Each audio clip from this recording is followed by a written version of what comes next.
Champions 2025 just ended, meaning we have to wait 4 months until the next event. Well, actually, it's just 1 month left now. So, I decided to ask random people on the internet to rank players, matches, and more. I somehow managed to pull in 300 forms. This might seem like a small amount, but you guys gotta keep in mind that I'm a small content creator with no pull, so this is huge for me. And, well, I posted the form to Reddit, VLR, and my Discord server. Please join it, by the way. Anyways, you guys might say that a lot of people who use VLR and Reddit are stupid.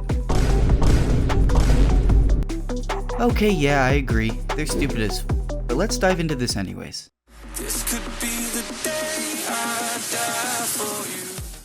I'm going to start the VLR awards with the best duelist of 2025. And well, nothing weird about this one. Most people voted for Kayak, with Ospas being second most voted player. Seems normal to me, and I agree. Kayak was consistently fragging out and playing well, and Ospas coming second looked unstoppable in Champions, but Toronto performance brought him down. Another quick note, a lot of people voted for PRX something, and he got 3rd place.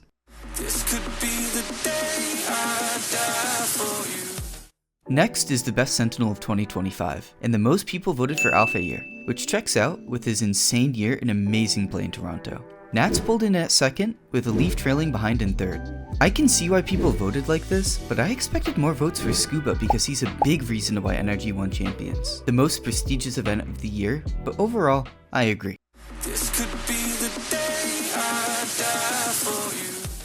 Now, it's IGL of the year, and Boaster just completely destroyed this category. I can already see a lot of people disagreeing with this due to his fragging. Oh my god, bro. But overall, his calling was great. He brought his team to 3 different grand finals this year if you include EWC. 2nd place was Ethan, which makes sense because he won Champions. And then in 3rd place we have Valen, which is a good pick too, because G2 is one of the smartest teams in VCT. This could be the day I die for you. Best controller this year, and it's going to Valen. This guy didn't win the previous category, but at least won this one. Actually, this category surprisingly was way closer than I thought. Mako, Sam, and Kiko were all pretty close. But Valen overall had a way better performance despite also IGLing, so I'd have to agree. This could be the day I die for you. Best initiator this year is going to Riens. Damn, this category was super close. Riens got 1st place and had only 9 more votes than 2nd place, which was Trent. 3rd place was just 7 votes behind Trent, which is Brock, and in 4th, with only 4 less votes than Brock, was Crashies. Honestly, I can see why this was tough. Riens had overall better performances individually, but Trent had an insane first half of the year and looked unstoppable with Tejo, which led to G2 getting a lot of hate due to boring Valorant. Brock was Champions MVP and probably traumatized so many players and fans with his Odin.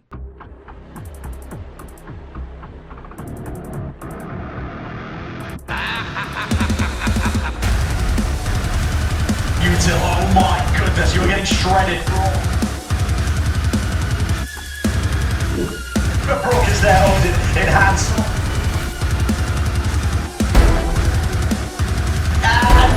Odin play, baby, it's 4. Crashies was just a really good player for Fnatic, a team that probably had the best placements on average, which I will talk about later. Me personally, I would probably choose Brock or Crashies just because of the impact they had and the better team results. This could be the day I die for you. Best flex this year, and it's going to Forsaken.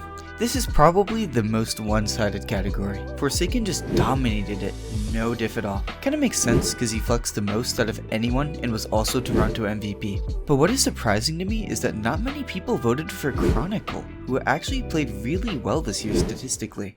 This could be the day I die for you. Best VCT rookie this year, and it's Kayak. Well, this category was really one-sided too, and I can see why. Kayak was just way too good. He looked insane in tier 1, and it made sense why Fnatic picked him up, but a lot of people had doubts whether he's good enough to replace Durkit. But he ended up delivering, and had a lot of insane clips this year, and also hard carried Fnatic in a lot of matches. This could be the day I die for you. Best team of the year, and it's Fnatic. And Fnatic really did win this one. They didn't win any trophy, but they did really good internationally, especially if you include EWC. 2nd place was PRX, which makes sense too considering they won Toronto and did good in Champions. I expected more people to vote for NRG because they won champions, but that just shows the majority of people value consistency over trophies, and I can't blame them. This could be the day I die for you. This is one of the most interesting categories. The winner with the most votes is the Bangkok Grand Finals with T1 and G2. This match was just too good and made my heart race like crazy in some moments, so I totally agree. First two maps were alright, but then on Abyss, T1 pulled a crazy comp with Reyna, which is one of the least picked agents in pro play. This pick was smart because it completely countered the chamber pick and they got an insane 8-3 lead. Then, G2 made an insane comeback thanks to Jojimo's 1v4 clutch. And well, the last two maps were even crazier. On split, G2 were about to win the map, but with Meteor's 1v3 ace clutch, T1 made a comeback and won the map. The final map had so many crazy moments like Sylvan pulling an insane defuse and the stacks 1v2. G2 were in the lead on this map too, but T1 brought it back to overtime and won the game. In second place we have NRG versus Fnatic in the Champions Grand Finals, and in third place we have PRX versus G2 Champions Quarterfinals.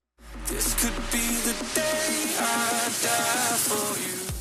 Worst Player of the Year. This category was mostly made for fun. There are a lot of candidates for this role from all the regions, and the winner, well technically the loser of this category, is Uranko. He's mostly known for walling himself off with the operator into the enemy team, which was really weird, but whatever. In second place we have Governor, who killed himself with his own Taeho ult, which is really funny, and he was also one of the worst rated players in EMEA Stage 1. This is also where the VLR stupidity showed off, because for some reason, people voted for Brock. Someone even voted for FNS. Poor Unk, he's retired and catching strays. Anyways, let's move on to the next category.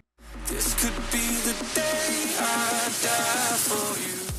Best Play of the Year. This category is also interesting, and the best play of the year can mean anything. For example, insane aces, setup plays like PRX won on Sunset, and just cool plays like the Kamo fake clone. Also, this category was super competitive and close. In the first place is the Kayak ace on Sunset against Heretics with only 14% of the votes. This is one of the craziest aces I've ever seen in VCT, and it was super clean, so I agree with this placement. In second place we have Sylvan 1v5, which wasn't as flashy, but it was still really good. And in third place, Jojimo 1v4 ace against T1, which I've talked about earlier. This could be the day I die for you. And now we're on to the worst play of the year. This is the opposite to the last category, so basically insane throws and whiffs. In first place, we have Governor killing himself with Taeho ult, which I talked about earlier, which is fair, and I can see why this is first place. In second place, we have Miniboo whiffing on a guy coming out of the ISO ult. He tried to time his spray, but ran out of bullets and lost the 1v1. And in third place, we have Nat's random TP to the other part of the map in a 3v2 post plant. This throw probably had the biggest impact of the year because Liquid could have won bind against DRX and maybe even win the series. This could be the day I die for you. And for the final category, we have Best Player of the Year. First and second place was really close, but the winner is Forsaken with only 3 more votes than Kayak. This category is really hard to decide and depends on what people value. Overall impact, stats and consistency, or trophies. Forsaken was Toronto MVP and did great in Champions 2024, so I can see why people chose him. And so, this video comes to an end. Thanks everyone for watching, and if you liked the video, please leave a like and subscribe to my channel, and see you later.